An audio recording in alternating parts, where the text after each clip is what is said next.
All right, welcome back, everyone. I'm your room host, Pascal Hensel from Young Catholic Professionals, and I'm excited to kick off this last breakout before our strategy sessions and Ask Me Anything with Brantly Millegan and Ben DiFrancesco. Brantly has been part of the crypto community since 2015, having led the core team developing the Ethereum Name Service. He is the creator of the Sign-In with Ethereum standard, founder and editor-in-chief of ChurchPOP, a property of EWTN, and a convert from evangelical Protestantism, having joined the Catholic Church in 2010. Ben is a former Boeing aerospace engineer and founder of ScopeLift, a native mobile development shop.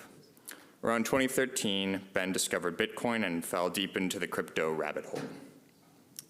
Several years later, he pivoted his focus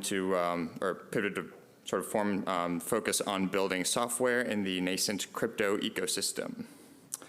His company has written high-stakes smart contracts that have collectively custodied and processed hundreds of millions of dollars, and clients include Uniswap, Optimism, Gitcoin, Cozy, Endowment, Splinterlands, Obol, and others. ScopeLift is also the creator and steward of the Abra protocol, a privacy tool for Ethereum and other EVM networks. Please give a warm welcome to our two crypto experts, Brantly Millegan and Ben DiFrancesco.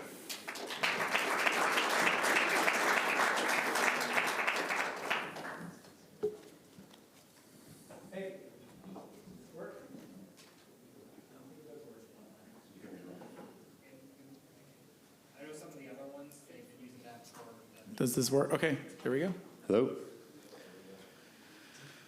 Great. So yeah, we're just gonna take questions. People can ask us anything, and yeah, we'll just go from there. So just stand up. So go.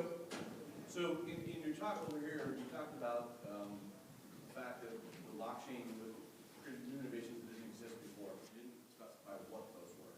So I'd love to hear what those were. We obviously heard a lot of smart contracts and stuff like that, but is there anything more, definitive you can share with us on that? Yeah, I mean, tons. So like in a very broad level, you can have self-custody of scarce digital goods without a trusted third party. That is simply not possible in any other computing paradigm, but it is on blockchains. So like things like I can own an NFT or something, and like I own it, it doesn't depend on anyone else that I own it, and that's it. Another example I would give is you can also have programs that automatically let you manipulate these things. So they mentioned Uniswap, which Ben's company has done development for. If you don't, raise your hand if you've heard of Uniswap. Okay, good, because Uniswap is arguably the most successful dApp in the world, extremely successful. It is a protocol for exchanging tokens. And again, there's no clearinghouse. There are no servers. There is no company that it's going through. There is like a company that has helped develop it and they come out with new versions of things, but once they put it on the blockchain, it works automatically. So like just think of, and this could eventually apply to like stocks and things like this, what if instead of having the New York Stock Exchange company that everything has to clear through them and blah, blah, blah, and frankly, actually with the stock market, it's like multiple layers of companies. If you know how it actually works, it's ridiculous, right? But there's just literally a protocol that does it that nobody controls. That is extremely powerful. Anyway. Yeah, so a way that I would dig into that a little bit is like, what is the, it allows new kinds of systems to be built. In other words, we've given software developers, software engineers, and technologists more broadly, a new set of building blocks. And if you look back at the history of computing, like anytime you give developers, technologists, a new set of building blocks and the ability to innovate permissionlessly, in other words, they don't have to ask anybody's permission to go build and deploy a smart contract, you get all kinds of innovation, right? So 1 million things get built, and most of them fail, but in that range of million crazy things, that some of which sound absolutely ridiculous, some of them end up succeeding and being really important. And so the building blocks that we got, the two that are the most important, Brantly alluded to one already, which is the most obvious, which is digital scarcity. So we have digital goods that are scarce. Wow, like that, again, that's something that was a core computer science problem, as Brantly mentioned in his talk, and it's brand new. The other thing that is just as important, and maybe ultimately will be more important, is smart contracts. What is a smart contract? A smart contract is code. It's software, just like any other software. What's different about it is where it runs and how it runs. It's on the blockchain, and it is immutable in the sense that once the rules of that code are encoded and deployed by whoever wrote them, not even the person, the entity who created it, can modify it after that, right? And so you get these autonomous systems that you don't have to trust that the company isn't going to change the way that they do it, or that they're going to change the rules, change the algorithm on you. You know how it works, and you're guaranteed that it's going to work. So the ability to create software systems that not even the writers of the code can modify after the fact, again, is a new primitive, a new building block that's going to unlock a whole bunch of things. And then the last thing that I'll note here that is maybe non-obvious if you're not a developer or you're non-technical is that all of this stuff is composable. So what does that mean? Uniswap gets deployed onto Ethereum. So as Brantly said, like, no one can change that code. There's no clearinghouse. The code just does what the code says, and it processes billions of dollars of exchange between tokens every single day. On top of that, anyone else can write a smart contract that calls into Uniswap to execute a swap of assets. So now I'm writing a smart contract. I'm coming up with whatever my idea is. I want to do a new thing. I want part of what I do in my smart contract to exchange one asset for another asset. I don't have to go build that myself. I call into the existing Uniswap protocol that already exists, that already has liquidity and adoption, and has proven itself through security audits and everything else, right? And so these things compound together because each new thing that gets built and adopted is yet another new tool in the toolbox for all those developers and technologists to build on top of. So yeah, I think that's a long-winded answer to your question, but I think you get a sense of like how powerful this is. Essentially, there's an entirely new language of code that's being developed. These are things. It's awesome. Yep. Yeah, the composability is extremely powerful. Another term that people use for that is like Legos. Because again, it's just like, well, this piece is there and this piece is here, and then anybody can do things with them however they want. Another key term you'll often hear is permissionless. So meaning that there is no gatekeeping entity to decide whether or not you can deploy the code or not. Okay, now there's pros and cons about this, of course. Remember, I studied moral theology. But a really nice thing about it means that you get an enormous amount of experimentation very, very quickly, and things can develop very fast. So like another example of a permissionless protocol that ended up exploding and changing the world is the World Wide Web. So the fact that you can just throw up a website and try things, and the guy, Tim Berners-Lee, who made the World Wide Web, he meant it to like help people share academic papers. He never imagined Google or Facebook or eBay or any of these things. But the thing is, other people could try, and whether other people think it'll fail or not, it's irrelevant, because you can try, and if it works, it works. And same thing happening in the blockchain space. Hands, okay, right here. So I have a question, and it actually is going to piggyback on what you just said. So in terms of regulation, we hear a lot of stuff from the business side and from like the legal side. You guys are the builders. So when it comes to that side, it seems that there's a lot of, in that specific community, that big community of builders, there's the one side that says, in order to get this space and to get this industry get progress into it and get it like really established, we need we need regulation so we can like push it, get it on in quicker, make it a real thing. But then the other side is decentralize it so much so to the point where let the free market handle it, let just capitalism, if people like it, then they'll choose what's right, and if they don't, then it'll be slower, but it'll be more decentralized. Yeah, so he asked about regulation, whether we should have it or if it's good or bad and things like this. I'd say basically almost nobody in the industry would say there shouldn't be any regulation. And it depends on even what you mean by that. Again, unless the person is a true like anarchist, they think the government should like prosecute theft. Like if you steal from somebody and like the government can prosecute that. And by the way, crypto doesn't change that at all. What crypto does change is it changes the way that regulatory enforcement takes place. So for example, right now, let's say with banks, the government decides that you've done something illegal. What they can do is they can just call up the bank and say, hey, freeze their accounts, and the bank says okay, and they do it. right? For good or ill. So there's sometimes it's useful, sometimes that can be abused, right? In crypto, let's say if they have a self-custody wallet, there is no bank to call up. So they can still do enforcement, but they're gonna have to like do it with you specifically, right? And so regulation absolutely still possible, good to have. I think what people would say is we want regulation that is tailored to this industry, because right now what we're having is a lot of regulations that were written for other times, like pre-crypto. Like, for example, the operative securities legislation is from 1933. It's ridiculous the world has changed a lot since then. But people are trying to take that and apply it to crypto when those laws were not written with crypto in mind. And so like what I've advocated, many people have advocated, is we need a crypto bill that has reasonable regulations tailored to that, that protects people from basic problems, but otherwise allows there to be experimentation. Yeah, I think that's right.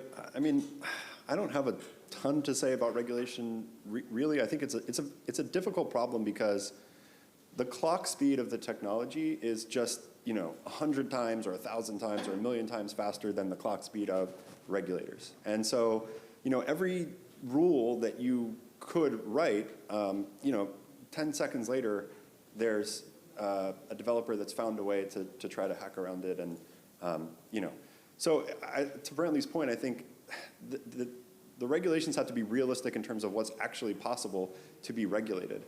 And there are definitely, I think the core question is whether we as a society are going to decide that we get to use free, neutral tools, digital tools, neutral financial tools, right? We were describing Uniswap, and Uniswap is a neutral protocol. So anybody can go on there, list an asset, trade whatever. If you create a intentionally scam token, it's permissionless. So you can sell and list that scammy token on Uniswap, and nobody can stop you, right? There's nothing preventing someone from doing that and then going out and selling it to people who get taken advantage of. And the question is, I think, do we think that the benefit of these free and open permissionless tools outweighs the negative aspect that people will absolutely abuse them? Like, there's no doubt. We know that. Human nature, as Catholics, we're fallen, right? There's going to be abuses of these tools. And so I think that's the core question that regulators are going to have to come to terms with, because it's now possible to build these kinds of things that weren't possible before, and they're losing some of the tools in their toolbox. To Brantly's point, they can't just go to the bank and freeze your funds or et cetera, 100 other things like that. And so how do they respond? Do they respond by trying to clamp down and prevent it? And what kind of chaos does that end up causing if they do? Because they're never going to be able to completely shut it down, but they can prevent law-abiding citizens from using these things. Or are they going to approach it with a more reasonable approach of what is actually possible given the reality of what these technologies enable? So I don't know. It'll be very interesting to see how it plays out. One more note that I will say is, as a builder in the space and working with lots of entrepreneurs, our clients are building interesting things. The mental overhead that gets put in to thinking about regulation and complying and wanting to not get on the wrong side of regulators by good people in the space is immense. I mean, it's stupid. Yeah. People spend an enormous amount of time, and it holds back what gets built, et cetera. And then the people who are scammers just go ahead and don't worry about that at all, and they still scam. And they do it from the Cayman Islands or Malta or things like that. Or the Bahamas or wherever. So I don't know. I think that at some point our regulators are going to have to come to terms with these realities and come up with something that actually has a chance of being effective and actually protecting people, as opposed to just kind of gumming up the works of innovation for people that are trying to do the right thing. Yeah. So absolutely true. I'll add to that. So look, globalization happened. Again, whether you think it's good or not, it happened. The internet's here. People can increasingly live anywhere they want and still work and participate in the internet globalized world. Okay, so the U.S. is not the only game in town anymore, but our regulators think that it is. This is a big problem, because if things are too hard to do in the United States, a lot of people, especially if there's some young developer, some young man who's unmarried, no kids, whatever, he goes to some other country. He doesn't care. Like, it's not hard for him to do, and he can still reach billions of people. Yes, the U.S. is still the biggest market, but its relative importance has dramatically gone down, and there's a very, very, very large market. Even if it was like illegal to use in the United States, well, so block the U.S. citizens and serve everyone else. And many crypto projects do exactly this. Okay, so the net effect of a lot of the dumb regulatory things happening in the United States right now is that things that would have been built in the United States and might have had still some protections if there were reasonable regulations, they just simply happen elsewhere, where they don't have any protections, they're not paying taxes, and the US is just kind of like falls behind, right? I've seen it with my own eyes over many years. And a big part of how regulation is happening in the United States right now is regulation through enforcement and intimidation. Because Congress has not passed any serious crypto legislation. So like I said, it's all these old laws. And how exactly does that 1933 legislation apply to these new technologies?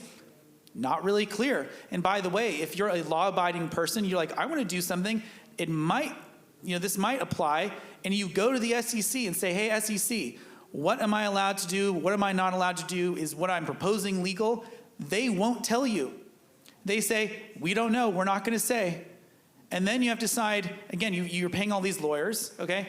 You maybe try it, and then they might just come to you and start like subpoenaing like all your documents. And it's like, this is a huge thing and stress, and you could go to jail and things like this. They're intimidating you, and then so it's regulation through intimidation, through enforcement. It's absolutely terrible. And the danger, in my mind, is not that the US is likely going to totally outlaw crypto, although that could happen. To me, right now, much more likely that they kind of don't do anything and we kind of go along with this muddled environment and we just simply fall behind. And the future of the world gets built somewhere else. Yes, right here. I would just second what you're saying, that the gridlock that we have in Congress, we kind of have just become okay with it. That we can't get anything done, we can't get any legislation passed, so Congress delegates to the Supreme Court. That's how we got Roe versus Wade. Congress delegates to the SEC, Congress delegates to the Fed, Congress delegates because we can't do anything. They delegate to corporates through ESG enforcement, et cetera, et cetera. How do you see us getting through and past that gridlock? Because I don't see it. I just see us having to go forward and just figuring it out and acting like they don't exist, or building it in a way that it's resistant even if they try. Because otherwise, all we see is gridlock. Yeah, he asked, how do we get through the gridlock of Congress? It's a big problem. One hopeful thing I see is that crypto hasn't totally become a partisan wedge issue yet. Now, it has started to. So for many years, politicians didn't have any opinion about it. And that's a good time to then try to get something actually productive done, because things are so politicized and polarized, it's hard to do once it becomes a wedge issue. Unfortunately, in the last year or two, it has started to become a thing where the Democrats are anti-crypto, the Republicans are pro-crypto. Now, it doesn't have to be this way. Honestly, it's like random. It could be either way. Like Trump was anti-crypto for some reason, but it has started to get polarized in that way, and to me, that is very dangerous. So I think we need to get something done quickly. Yeah, I don't have any. I agree with what you said. I don't know what the answer is to how to break that gridlock. I'm not super optimistic about it, to be honest. I think we'll probably kind of bumble forward. I agree with what you said about polarization. I think that's a really important point, that we shouldn't let it become a red-blue issue. Yeah, there's nothing good comes of that, no matter which side the chips fall on. Yeah, so hopefully we can build a coalition. First of all, 100% agree with you that things are offshoring. Even banks like JP Morgan, I mean, you're obvious like Nubank and EWTN and things like that, innovating in Latin America, but JP Morgan and places like that have massive projects down there just because they can be outside of kind of the spotlight of the U.S. But talking about like the corruption of legislation, which I think it really is, and I think FTX will show more of that, with all the funds that break back into the system. Are you familiar with Balaji? Balaji Srinivasan is a great man. Yes, I know him. Do you think it's going to take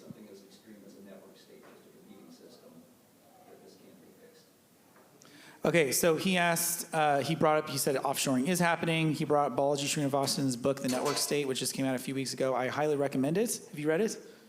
Yeah, it's a good book. Balaji is a good guy. He's not like a Christian. I think he's kind of culturally Hindu, but he's on team anti-woke. He's definitely on I would say our side.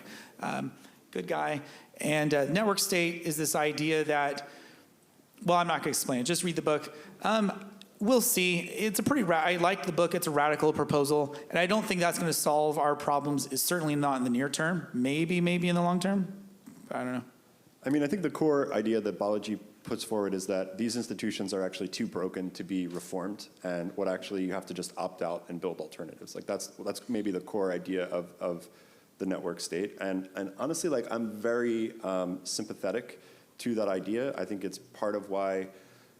So, like as an example, like I came out of college and had to find my first job literally in the middle of the 2008, 2009 financial crisis, right? And so I think a lot of people from my cohort, we got, to use an internet slang term, we got black-pilled on the current system, right? And so, honestly, that's part of, I'm very sympathetic to that argument that he makes that we just have to opt out. We have to build alternatives. The current system is too corrupt and broken to be repaired. I can't go 100% of the way there, the way that he does, and I want to hold out hope that we can get to a better place from where we are. I also don't think it's realistic to think that we can completely ignore and eschew these legacy systems and institutions, right? They still wield enormous power. I don't see that changing anytime soon. There are tons of really good people doing really good work to try to move these older institutions in the right direction. There's an organization called Coin Center, for example, which just does absolute yeoman's work in terms of talking to legislators, educating them on these things, coming up with sensible policies, understanding the bills that are being proposed and working to push back on them and when they don't make sense. I'm very glad that we have some people that are willing to do that work. I think it still is really important. So it's maybe like a both and kind of answer, but yeah, that would be my response to that. Let's go. So previously in the past, software engineers working with money would have to work at a bank or a financial institution that is subject to a lot of regulation. So now we have all these smart contract engineers, and as a person, as an engineer myself, and as crypto gets adopted, when I can just go out and make a smart contract that's potentially very powerful, very dangerous. So I'm curious, with increasing regulation, how individual smart contract engineers like me or other people out there, how will they be affected? Yeah, so he said software engineers now can just, from their house, use smart contracts to make financial applications, whereas previously you would have had to work at a bank to even get near something like that. And how does this, you said, relate to regulators and things like this? Yeah, so this is a problem, and there's actually a case right now in the Netherlands of a guy who wrote a dApp, an application on Ethereum called Tornado Cash, which helped provide privacy. So you could send your money in, take it out, and things like this, and you could have some privacy with your money, which is a good thing. This is useful for everybody. Long story short, he was arrested because they said he was helping the North Koreans, because supposedly some North Koreans used it or something like this, and he's currently in jail. And this is very controversial. There's a big debate in the industry. Well, it's not really a debate, but the industry would say the guy just wrote code that didn't do anything wrong. It's actually useful to good people. Yes, it can sometimes be used by bad people, but that's true of many things, and he shouldn't be held responsible. But unfortunately, what that does, though, is it has a chilling effect. Because, ooh, is that going to happen to me if I just write some open source code? So that is a very unfortunate thing. All the more reason why we need clear regulations. Look, I don't know almost anybody in the industry who would say, we don't need regulation, we don't want regulation. No, what everybody is screaming for is we want clear regulations where we know where the red lines are, so we know if we're following the law or not. Because the vast majority of people in the industry, they're good, at least in the core industry, they're good people. They're not trying to run from the law or anything like that. They don't want to go to jail. Yeah, and just to zoom in a little bit on that particular case, the Tornado Cash case and the developer that was arrested, as far as we know, nothing has been alleged by any authorities, but as far as we know, all he did was write code and publish it on the blockchain. That code was enabling privacy. It was supposedly used by the North Koreans, according to the US government and others. And because the North Koreans used a neutral tool that he wrote, he's now in jail, and I think they can hold him legally in the Netherlands up to like 90 days without even bringing a charge, right? And we should be very lucky. We are and should consider and recognize that we're very lucky in the United States that we have free speech rights. That is what protects open source and other developers. Writing code is considered speech. There's a lot of case law that has established this. And so that can't, for the time being, happen in the United States. So I think it's just a really good example of you shouldn't take for granted and allow any erosion of these like fundamental rights that we have, because you don't know how and in what ways they're going to be applied and become important in the future. I bet you the Patriot laws could override that, unfortunately. I don't know enough about it. You might be right, but yeah.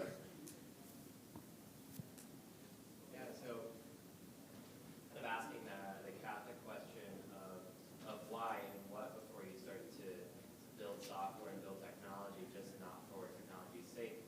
Like Brantly, you said at the end of your discussion that, that dApps, particularly on the blockchain, can be built in service of the church.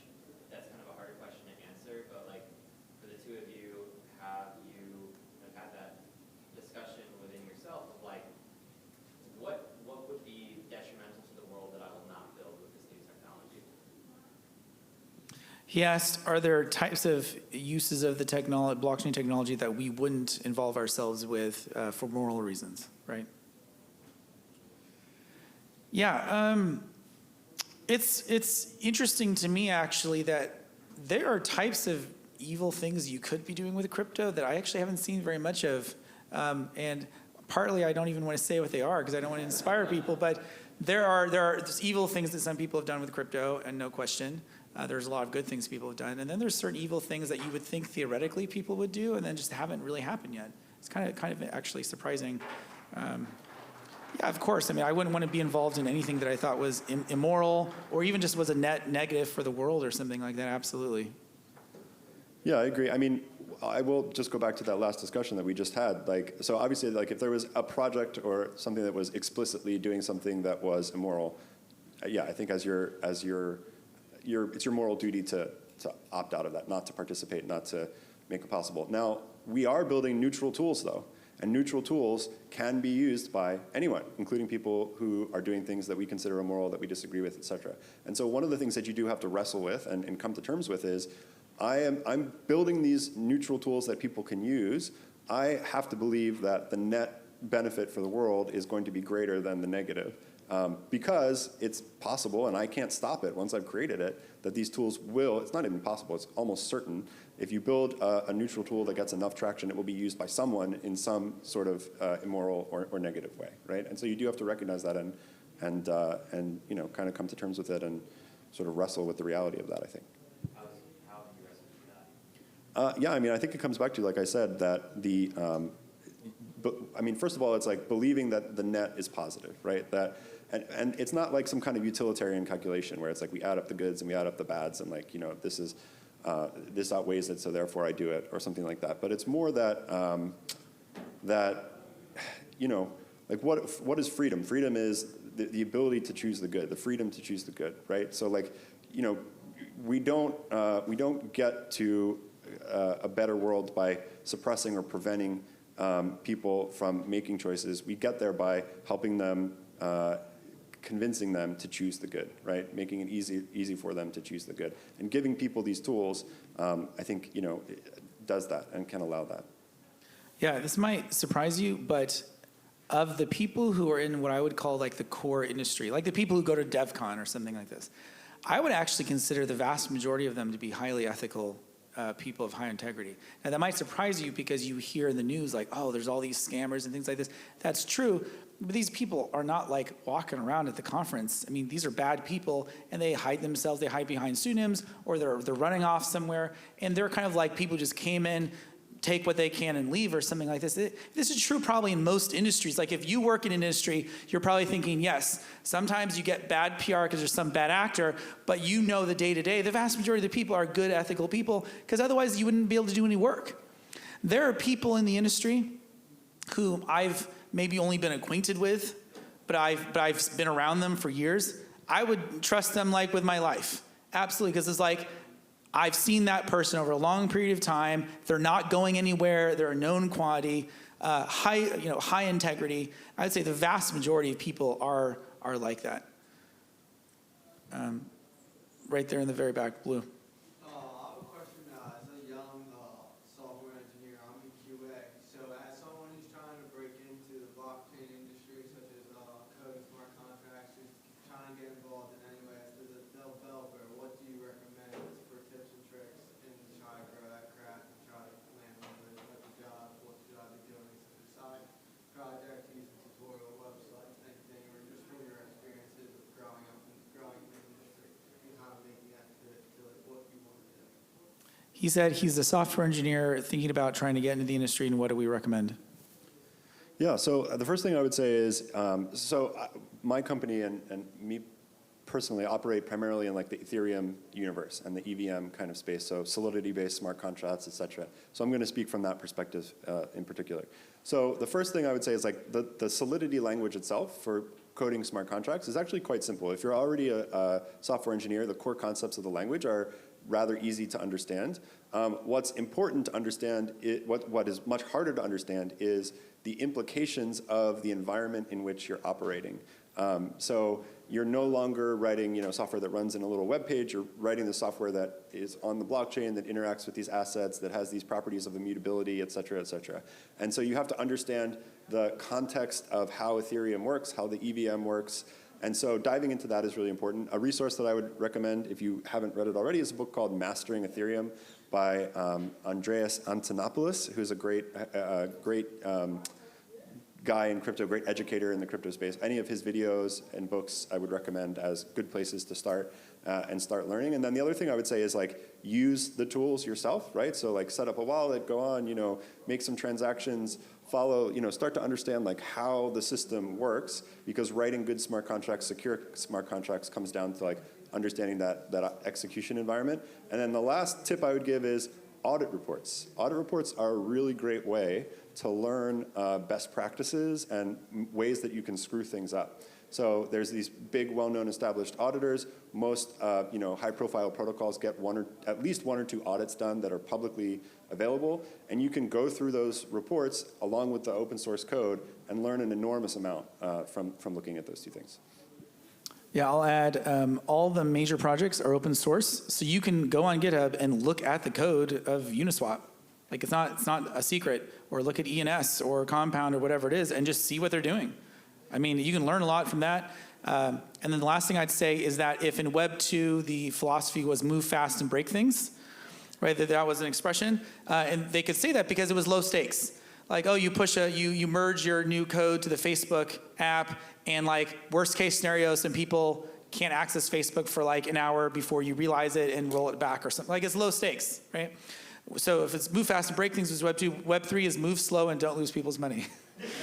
Seriously, so like even in like Web 2, you maybe write tons of code and your turnover, like you ship like regularly. In Web 3, it's like actually the game is write as little code as possible, make it as simple as possible so that there's no unexpected like behavior or something like this. And you might even be able to write your code in like an afternoon, but then you spend like months reviewing it, having other people checking it, paying another company to audit it. Oh, they found some bug, now you need to redo that. Like it can take months to build something, but it's actually all the testing and stuff because that's so important.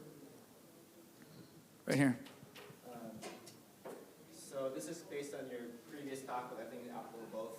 Knowing what happened and have you been canceled because of a public opinion from your Catholic faith, would you have done anything differently or advised us to do something differently and how we could be openly Catholic but not in a way that would make you an easy target? Yeah, good question. You said, do we have advice for how to be openly Catholic but not be an easy target? Yeah, so our Lord in the scriptures says, be as wise as serpents and as innocent as doves, which means don't do anything wrong, but don't be stupid. There's no virtue to virtue. Stupidity is not a virtue, it's a vice, by the way. Being gullible, having poor judgment, these are vices, these are sins. Like the most holy person should be really smart, really savvy, really good at these things. So yeah, I would say, like, I don't think I did anything wrong, but going forward, yeah, I have to be aware of the fact that there are people maybe out to get me or other people or things like this, and to be savvy about it and be strategic about how I express my Catholic faith in ways that I'm not unnecessarily weakening myself necessarily. And then also setting up my, Bology actually uses this term, what is it? It's your social supply chain, which is make it so that if you are dependent on other people in your career or work, that there are people that you are certain you can count on.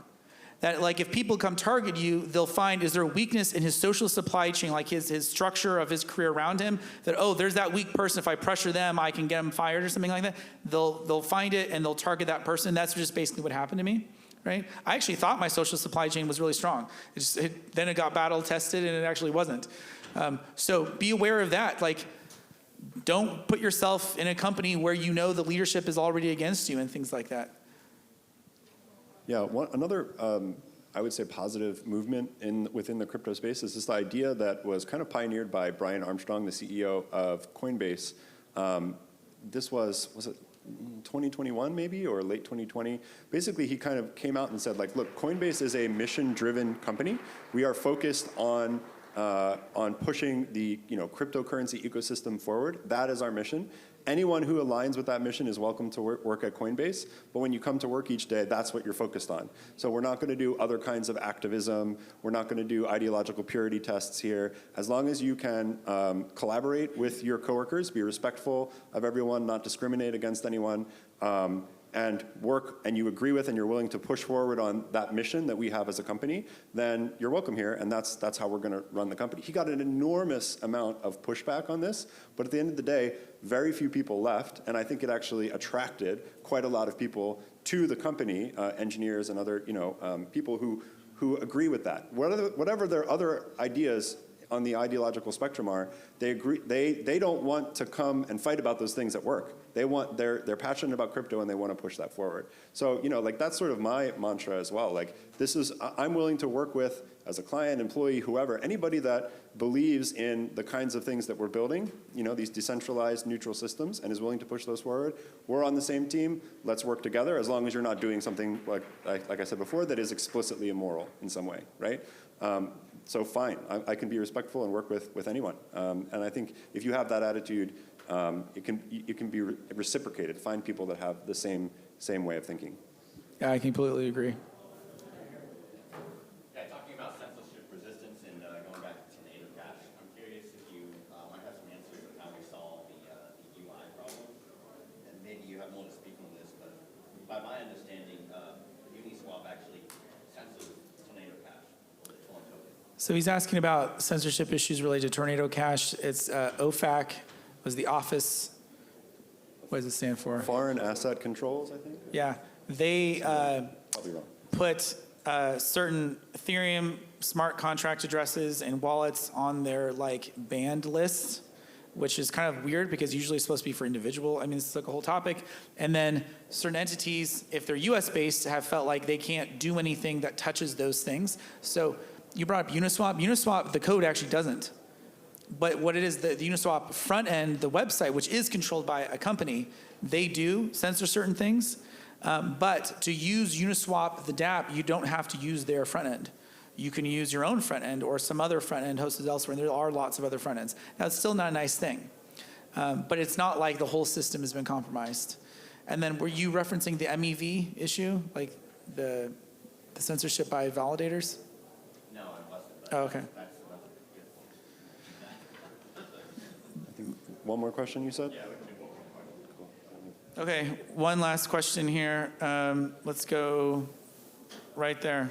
No, your turn around, the yellow tie. Just a question for each of you. What's your favorite project you're working on right now? And what's the favorite project you're not working on, but it's a great project? What's our favorite project we're working on or not working on? Putting me on the spot. There's so much great stuff. It's hard to say. So something that we're doing right now that I'm really excited about is we're working with some of the smart contracts that are used around governance of DAOs. So DAOs being these decentralized autonomous organizations, which is actually a total misnomer because they're not really any of those three things, but that's okay. They're not, yeah, anyway. But they're very interesting, and it's about coordination. And so like I would say like what we have now is like, you know, we're like the 14.4 like dial-up modem level of you know, coordination of what these things will ultimately look like. And so we're doing some work with some grant funding to you know, just push that forward a little bit, push the envelope a little bit from where it is, and yeah, I'm really enjoying that. What was your second question? So what's one maybe you're not working on, but you respect, you think it's a good project? cool? I won't name a specific project here, but more of like a general area, which would be like Web3 social kind of stuff. So sort of like replacing, or not even replacing, but take a new sort of spin on the social media ecosystem. What does that look like in the Web3 context? I don't think we know yet. There's a lot of experimentation around it. I think You don't want to offend me by saying Lens or something? No, I mean, Lens is a great project. They integrated ENS too. It's not, but no, I mean, I think there's, I actually haven't even played too much with Lens. I've read some of their docs, but yeah, I'm excited to see that explored more in the future. I don't think we're there yet. I think it's just a lot of experiments, but it seems like something that will happen in some form, some form or shape at some point. I still love ENS. I'm still involved in ENS. I think it's a great project, and I think it's going to be very, very big. And then something that I'm not involved in,